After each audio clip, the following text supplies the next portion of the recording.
Instead of standing up for Israel, calling out the barbarism of Hamas, Australia voted with all the other weak nations at the United Nations, calling for an immediate ceasefire. In other words, handing Hamas a victory. Here's our ambassador to the UN speaking this morning. The world has witnessed a harrowing number of civilian deaths, including children. This must not continue. Let's bring in Colin Rubenstein, Executive Director of the Australia, Israel and Jewish Affairs Council. Good to talk to you again, Colin. You must be very, very disappointed with this action by Australia. It breaks with the normal support Australia gives Israel at the United Nations, and really it leads to a break in bipartisan support in this country, strong support for Israel. Yes, it's profoundly disappointing, Chris. It's deeply confusing and contradictory with the professed aims of Australia, even spelt out in that rather, in part problematic, but in other parts positive statement with New Zealand and Canada last night. That Hamas should be disarmed. It should stop using Gaza civilians as human shields, and so on. I'll come to that statement in a moment, but with the UN resolution, there was an amendment put up that would have condemned the October the 7th atrocity that started this war, and that amendment was defeated. Surely that was the clearest signal ever to Australia. How can you vote for this resolution if that amendment can't be included?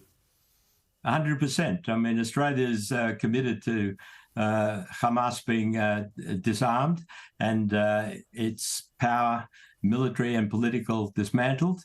And here we are calling for the release of the hostages and a meaningful ceasefire, which means Hamas has to surrender or it has to be militarily defeated. Otherwise, it's a fool's errand. And all we're doing in voting for this resolution is compounding the problem, ensuring continuing violence from Hamas. It's a victory for Hamas. It survives to fight another day as it will, to pursue its barbaric goals of not only destroying Israel, but killing Jews, as we know. And of course, it puts pay to any prospect of moving towards some sort of resolution towards a two-state outcome. It also enables them to continue with their war crimes, their double war crimes, not only killing innocent Israelis and rocket fired on Israelis to this very day, trying to kill as many civilians as possible, but deliberately putting their own civilians at risk as human shields. And unfortunately, it's obvious the more civilians are killed, the more it helps their propaganda campaign.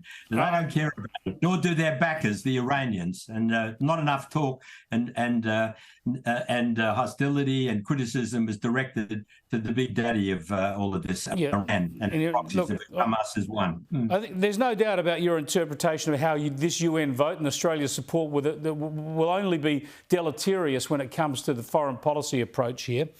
And the pressure should be internationally on Hamas rather than Israel. I just want to show you a news update because we're not seeing enough of this.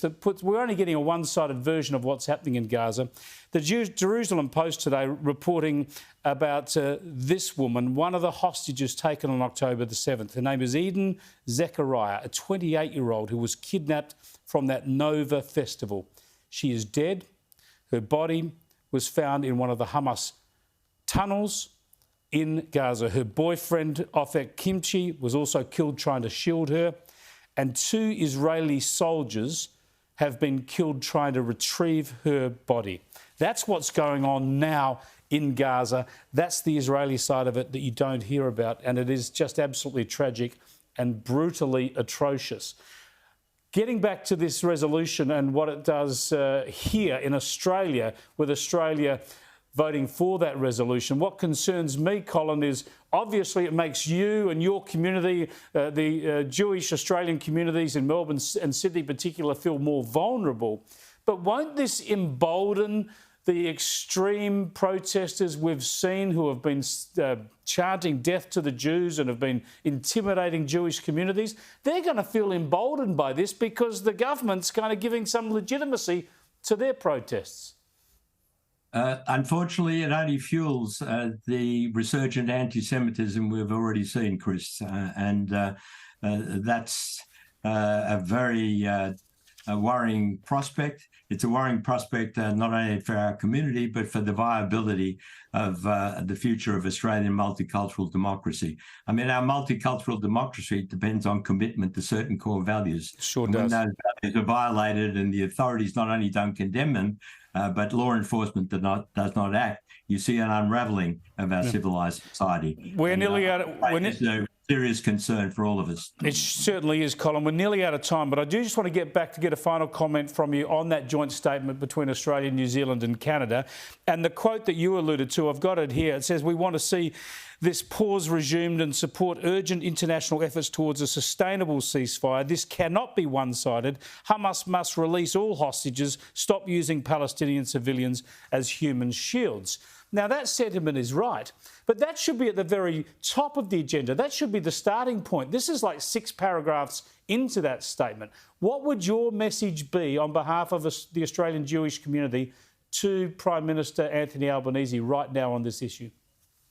To revisit this issue, the only way forward for safety and security, not only for Israel, but for Gazan civilians who have been cruelly abused by this tyrannical, barbaric Hamas leadership, is to stick with Israel to make sure that Hamas is unravelled, so that those conditions that you rightly pointed out to yesterday actually met. So we have a future of moving forward, not only for safety and security and peace for Israel, but also a prospect for a new Palestinian leadership to emerge to pursue the interests of the Palestinian people in Gaza and the West Bank as well, for that matter. Well said, Colin. Thanks for joining us. Thanks for having me, Chris.